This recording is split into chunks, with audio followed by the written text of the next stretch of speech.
안녕하십니까. 저는 현재 건국대학교 글로컬 캠퍼스에 재학 중인 의용공학과 4학년 권유진 학생이라고 합니다. 이번 영상에서 소개드리고자 하는 것은 저번 영상에서 사전에 미리 말씀드렸다시피 감마나이프에 대해 설명을 해보려고 합니다. 목차는 이렇습니다. 감마나이프의 정의를 먼저 말씀드리고 감마나이프의 역사에 대해 말씀드린 뒤 감마나이프의 특징에 대해서 말씀드리겠습니다. 감마나이프는 감마선과 나이프의 합성어입니다. 외과용 칼을 사용하지 않고 고에너지의 감마선을 머릿속 병변 부위에만 집중시켜 쬐므로써 전신 마취나 피부 절개 없이 그리고 정상 내조직의 손상 없이 병변 부위만을 치료하는 방사선 수술 장비입니다. 조금 더 자세히 설명을 한다면 감마선은 매우 높은 에너지를 가진 빛의 일종이기 때문에 한 곳에 감마선을 집중시키면 그 부위의 종양세포가 죽어서 뇌질환을 치료할 수 있습니다. 그러나 정상세포 역시 비슷한 정도로 감마선에 반응하기 때문에 종양세포는 제거하면서 정상세포는 보호하는 방법이 필요했기 때문에 이를 위해서 감마나이프에는 돋보기와 비슷한 원리를 적용합니다. 보통 우리가 받는 햇빛은 우리에게 전혀 해가 되지 않고 오히려 유익한 경우가 많습니다. 그러나 돋보기로 햇빛을 한 곳에 모으면 초점에 모인 햇빛은 그 에너지가 한 곳에 집중되어 종이를 태우는 힘을 발휘합니다. 이 원리를 이용하여 감마나이프는 머리 주위에서 201개의 다른 방향에서 감마선을 쏘아 그 중심에 초점을 형성하고 종양을 이 초점에 놓음으로써 종양세포를 제거합니다. 따라서 종양까지 이르는 정상세포는 영향을 거의 받지 않으면서 초점에 놓인 종양세포만 공격하는 것입니다. 감마나이프의 구조는 크게 감마나이프 방사선 수술장치, 정의기구, 자동 위치 조정 조절 장치로 나눌 수 있습니다. 감마나이프 방사선 수술 장치는 코발트 선원이 반구형으로 배치되어 있어 감마선이 원뿔형 시중기를 지나 한 초점에 모이게 되도록 도와주는 장치이고, 정의기구는 환자의 머리를 고정시키는 기구이며 자동 위치 조정 조절 장치는 수술 좌표들에 따라서 정의기구를 이동시키는 것입니다. 감마나이프의 종류는 아이콘, 퍼펙션, 감마나이프 B타입, C타입으로 총 3가지입니다. 먼저 아이콘은 퍼펙션의 콘빔 CT를 결합한 모델입니다. 기존의 정이틀 고정 방식과 더불어 비정이틀 방식인 안면 마스크 타입으로 환자의 고통 없이 머리를 고정할 수 있는 새로운 방식입니다. 머리에 핀을 고정하기 어려운 환자이거나 통상적으로 병변의 크기가 크거나 1회 치료가 어려운 위치에 종양이 있을 경우 반복 분할 치료의 장점 및 감마나이프 방사선 수술의 정확성을 동시에 기대할 수 있으며 통원 치료가 가능합니다. 또한 정확도가 개선되었고 수술 과정 동안 더 편안하게 시술을 받을 수 있습니다. 안면 마스크 방식으로 머리를 고정할 경우 시술 직전 장비에 부착된 콘빔 CT로 환자 머리의 위치를 촬영합니다. CT 영상과 치료 계획의 MRI 영상을 서로 맞추어 방사선 조사 좌표를 재구성하고 방사선을 병소에 쬐게 합니다. 시술 중인 환자의 머리의 위치를 실시간으로 감지하므로 정해놓은 한계점을 벗어나게 되면 자동으로 방사선 조사가 멈추게 됩니다. 다음으로 퍼펙션입니다. 퍼펙션은 정이틀을 고정하지 않고도 분할 치료를 할 수 있는 비정이틀 방사선 수술 시스템 기능이 추가되었습니다. 진단이나 환자 상태에 따라 핀으로 고정하는 정이틀 대신 환자의 입에 치아 모양을 맞춘 비정위틀을 사용하여 치료함으로써 정위틀을 고정하는 고통 없이도 치료가 가능한 시스템을 갖추고 있습니다. 세 번째는 감마나이프 B타입, C타입으로서 타입 B는 의료진이 수동으로 병변의 위치 좌표를 조작하고 방사선 조사를 위해 장비를 수동으로 조작해야 한다면, 타입 C는 컴퓨터에 의해 치료 위치의 설정 및 고정을 할 수 있고 방사선 수술 전체 과정이 컴퓨터에 의해 완전히 자동화 시스템으로 이루어졌습니다. 그러면 이제 감마나이프의 역사에 대해 살펴보겠습니다. 1951년 스웨덴 신경외과 의사 렉셀이 머리를 열지 않고 외부에서 방사선을 쬐어 뇌 병변을 치료하는 방사선 수술을 맨 처음 제안하였습니다. 1968년 최초의 감마나이프가 스웨덴에 설치되었고 1980년대 후반부터 본격적으로 전 세계에 보급되기 시작하였습니다. 감마나이프의 역사에 대해 좀 더 자세히 살펴보겠습니다. 감마나이프 역사의 앞부분은 네 번째 영상의 주제인 토모테라피와 같습니다. 방사선은 1930년대 이전부터 의료 분야에서 활용되었습니다. 렌트겐이 1895년에 X선을 발견하였을 때 이미 인체 내부 구조를 관찰할 수 있다는 것이 알려졌으며, 마리 퀴리가 발견한 라듐을 이용해 그 당시 암 환자들에게 방사선 치료를 진행하였습니다. 하지만 다양한 방사성 동위 원소를 인공적으로 생산할 수 있게 된 것은 1931년 어니스트 로렌스가 세계 최초로 사이클로트론을 개발하면서부터입니다. 이후 1934년 최초로 인공 방사성 핵종이 개발되면서 방사성 동위 원소의 의학적 이용 연구가 본격적으로 진행됩니다.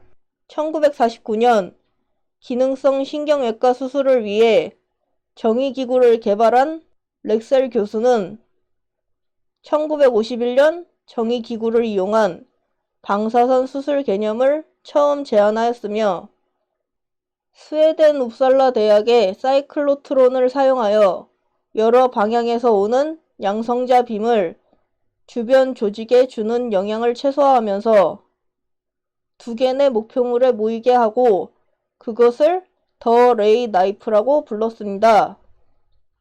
1967년 렉셀 교수는 물리학과 방사선 생물학 박사인 라송과 함께 코발트 방사성 동위 원소를 이용하여 방사선 수술 전용 장비인 감마나이프를 개발하였습니다. 그리고 1968년 최초 동위원소 179개를 갖는 최초의 감마나이프로 카로린스카 병원에 설치하였습니다. 1969년에는 청신경 초종과 뇌하수체 종양이라는 병을, 1970년에는 동정맥 기형이라는 병을 치료했습니다. 그리고 1974년에 CT가 개발되었으며 1976년은 두개인 두종과 뇌수막종이라는 병을 치료했고 1980년대 MRI가 개발되었습니다. 그렇게 1986년에는 전이성 뇌종양과 두개 저조양이라는 병을 치료했으며 1987년 미국 피츠버그 대학병원에 보급되면서 세계적으로 알려지기 시작하였습니다. 1990년대 초에는 컴퓨터의 발달로 명령어 운영체제를 사용하던 2차원 치료계획 소프트웨어에서 3차원적으로 치료계획이 가능한 감마 플랜이 탄생했고 1990년대 후반에는 좌표를 자동으로 움직이는 위치 시스템과 방사선 기기의 차폐도 보완하는 식으로 더욱 진보된 치료 방법을 보여줬습니다. 2000년 초반은 디지털 영상 처리와 네트워크를 강화한 4C 형식을 생산하였고 2006년에는 그동안 사용자로부터 많은 자문을 받고 모든 단점을 보완한 전체적으로 모델을 바꾼 새로운 감마 나이프를 개발하여 설치하였습니다. 현재는 전 세계적으로 약 300여 대의 감마 나이프가 운영되고 있다고 합니다. 그럼 마지막으로 세 가지의 분류 방법을 이용해 감마 나이프의 특징에 대해서 살펴보도록 하겠습니다. 감마 나이프는 치료기기로 분류할 수 있는가, 진단기기로 분류할 수 있는가? 이것이 첫 번째 분류 방법입니다. 감마 나이프는 치료 의료기기입니다. 감마 나이프는 외과용 칼을 사용하지 않고 고에너지의 감마선을 머릿속 병변 부위에만 집중시켜 쬐므로써 전신 마취나 피부 절개 없이 그리고 정상 내조직의 손상 없이 병변 부위만을 치료하는 방사선 수술 장비입니다. 그렇기 때문에 감마 나이프는 치료기기로 분류가 됩니다. 두 번째 분류 방법입니다. 두 번째 분류 방법은 주파수의 범위를 이용했습니다. 감마 나이프는 방사선에서 감마선을 사용한다고 알려져 있습니다. 이유를 살펴보기 전에 방사선에 대해서 먼저 설명해 드리겠습니다. 방사선은 불안정한 상태의 원자들은 특정한 입자나 빛을 방출하면서 안정적인 원자핵으로 바뀌려는 성질이 있는데 이때 나오는 입자나 빛이 방사선이라고 합니다. 빛이나 전파로 존재하는 방사선으로는 감마선, X선이 있습니다. 감마선은 전자기 스펙트럼에서 가장 높은 에너지 영역이며 원자핵 전이에 의해 생겨나는 고에너지 전자기 복사를 가리킵니다. 무엇보다 한 곳에 감마선을 집중시키면 그 부위의 종양세포가 죽어서 뇌질환을 치료할 수 있다고 합니다. 물론 정상세포 역시 비슷한 정도로 감마선에 반응하기 때문에 종양세포는 제거하면서 정상세포는 보호하는 방법이 필요하다고 합니다. 돋보기로 햇빛을 한 곳에 모으면 초점에 모인 햇빛은 그 에너지가 한 곳에 집중되어 종이를 태우는 힘을 발휘하는데 감마 나이프는 머리 주위에서 201개의 다른 방향에서 감마선을 쏘아 그 중심에 초점을 형성하고 종양을 이 초점에 놓음으로써 종양세포를 제거하는 방식을 가지고 있는 의료기기입니다. 그렇기 때문에 바로 이것이 감마 나이프는 감마선을 사용한다는 이유입니다. 마지막 분류 방법입니다. 이 분류 방법은 첫 번째 유튜브 영상으로 제작된 영상에서 나왔던 분류 방법으로서 의료기기의 등급을 이용해 분류해 봤습니다.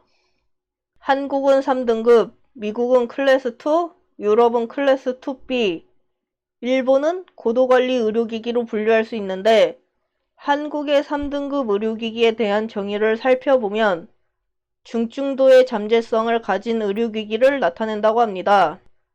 다음은 미국의 클래스 2 의료기기에 대한 정의를 살펴보겠습니다. 클래스 1보다 인체의 건강과 안전에 직접적인 영향을 끼칠 수 있는 의료기기들로 일반 통제 검사 이외에 추가 요건을 충족시켜야 하고 한국의 2등급 제품과 유사하게 대부분의 의료기기가 클래스 2에 해당한다고 합니다. 유럽의 클래스 2B 의료기기에 대한 정의는 부작용이 발생했을 경우 인체의 위험이 비교적 높다고 생각되는 것이라고 합니다.